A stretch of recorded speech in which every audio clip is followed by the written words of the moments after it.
Yo, what's good? It's your man 100 Grand Ross where the rock never stops. Today I wanted to do a video on the Detroit Pistons. I think they simply had the best draft of any team, of any team. And I want to dive into that in this video. You know the drill. If you like it, smash the like button for me, hit subscribe and the bell for notification. I always appreciate all the support and all the love, definitely.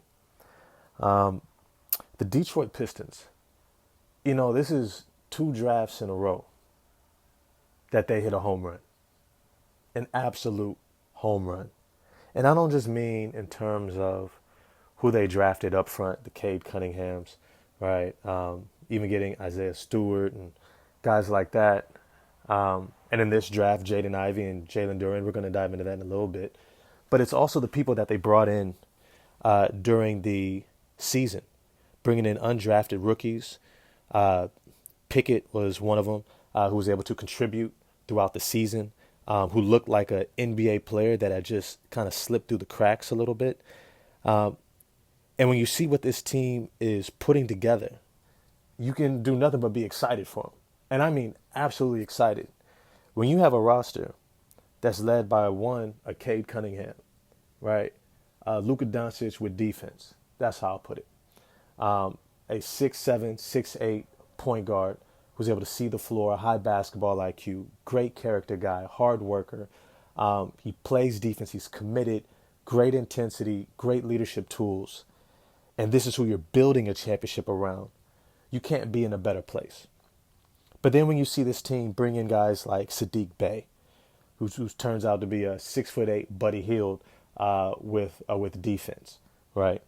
And then you have guys like Killian Hayes, Marvin Bagley III, who looked so much better in a better situation. And I think I had done a video about that. But when talented players land in bad situations, like in Sacramento, it really does impede their development and how they're able to contribute. And so we have to be very careful of assessing players who are trying to play in environments that are unhealthy, toxic, inconsistent, a lack of supportive services and coaching, and no consistency. And so when you see guys like Markelle Fultz being in Philadelphia early in his career, not protected with his injury, not supported, they allowed the media to just drag him throughout his first few seasons there, and then eventually is traded. And then all of a sudden you see him go to Orlando, and all of a sudden he's showing these flashes of great playmaking, ability to get to the rim at will, committed and strong defender, great wingspan, instincts. And all of a sudden you're like, yo, who is this guy? We didn't see this in Philly. Well, you was in a toxic-ass organization in Philly. And so you see a Marvin Bagley III, he begins to show you what he can do.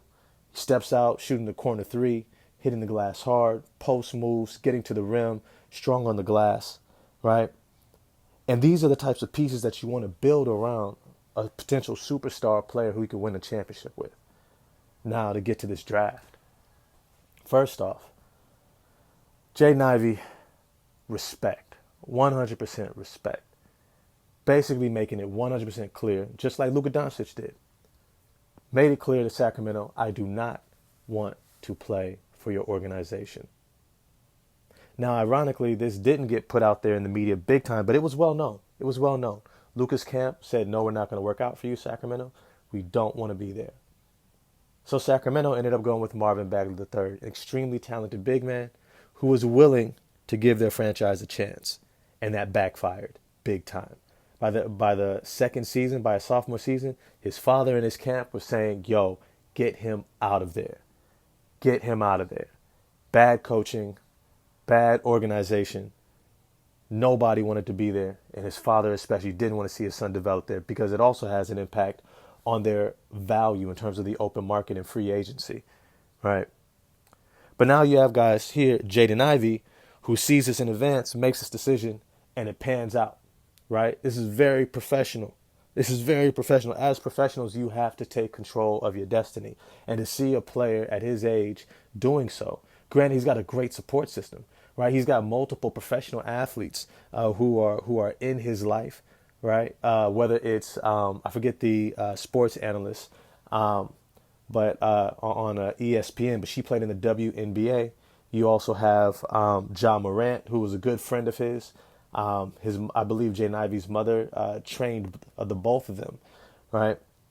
Then you also have his mother's a coach for Notre Dame, right? So he's got professionals. He's got people who understand the sport, who understand this career of professional sports, especially basketball and the NBA. And so he's got the right voices in his ear, and you see that in his decision making. But now when it comes to the game of basketball, yo, this kid is a blur. He reminds me of, like, imagine a 6'4" Leandrino Barbosa, right? Played for the Golden State Warriors, Phoenix Suns, right? Won some championships in Golden State.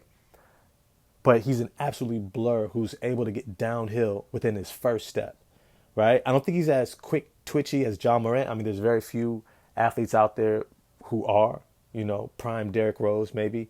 But he's got that first step where he gets so deep in that first step that he immediately puts you on your heels, right? Not only that, he's got the ability to shoot the ball from deep. And this is a big, big, big aspect for explosive athletes, especially at the guard position. Many of them come in somewhat of that Russell Westbrook, where I'm a phenomenal athlete, but the shooting is something that you're assuming you're going to be able to improve. Well, not everybody does. For Jaden Ivey to come in shooting 35% from the three-point line, right, it's huge. And when you watch the variety of three-pointers that he's shooting, especially off the catch, he's shooting them from well behind the college three-point line. He's already behind the NBA three-point line. And so seeing a point guard who has familiarity shooting from deep and consistency, right, and efficiency, this is what you can only dream of in this type of an athlete. Now, the beautiful pairing for him is being next to Cade Cunningham and Sadiq Bey. They actually somewhat insulate him from a lot of the areas where he has to work on, right? Decision making. Sometimes he tries to do too much. He gets caught in traffic, doesn't always see the right pass, and is still sometimes moving a little bit too fast for his own good. But when you have a point guard, a floor general like Cade Cunningham, you're not going to be in that position to make the play every single time, right? For the majority of the time, that's going to be Cade. And because he's so unselfish, he's going to set you up to be able to maximize your game while also being able to mitigate the areas of your game that you have to work on, right? So Jaden Ivey is a match made in heaven in Detroit. He also has deep roots there. You heard his mom on draft night. They got a deep roots in Detroit, which means a support system, which means people who can kind of keep you from wilding out too much. You know what I mean? Sometimes young players get caught up in the life. He's got people that are going to be able to keep him grounded, and that's huge. That's huge. All right.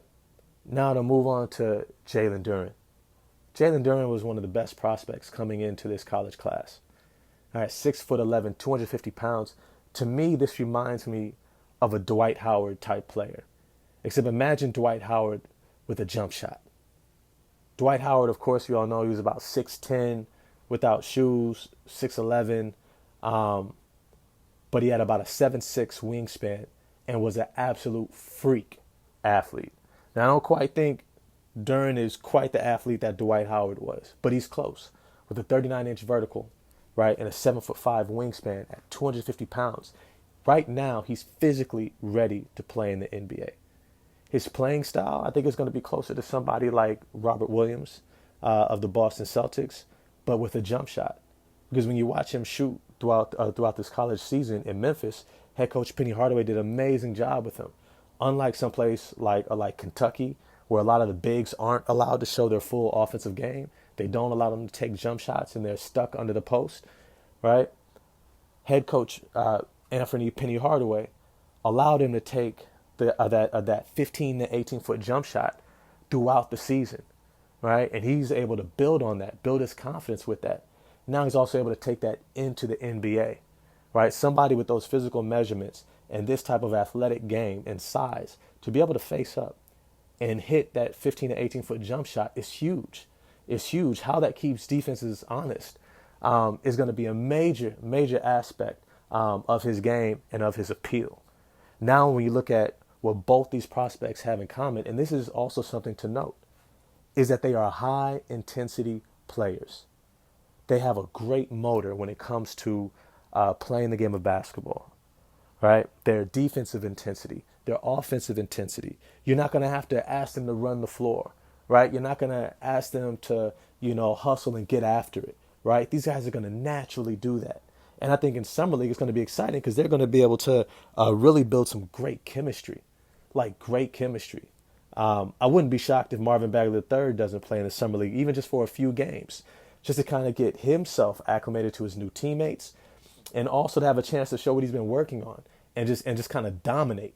Right, he's going into that contract year, and it's going to be something that is really telling if he's able to come into Summer League and just destroy the competition, which would be wonderful to see. See him shooting the three ball, doing what he did in college and high school, snatching rebounds on the defensive end and taking it the full length of the court, showing a lot of that Giannis Antetokounmpo ability to be able to snatch and go and to use that athleticism and stride with his handle to go end to end. I want to see that. I want to see his post moves. I want to see him look far and above the talent, far and above everyone else. All right. Now you also got guys like, Killian Hayes, Frank Jackson. I think these guys are going to be around. You got Braxton Key, like I mentioned earlier, Isaiah Livers, Jamario Pickett, and even Hamidou Diallo. These are also young guys who are going to get playing time. And I forgot to mention Saban Lee. These are young guys who have talent, who show the ability to contribute at the NBA level and help them win games, even though they didn't win a lot last year. That's why they got the number 4 pick.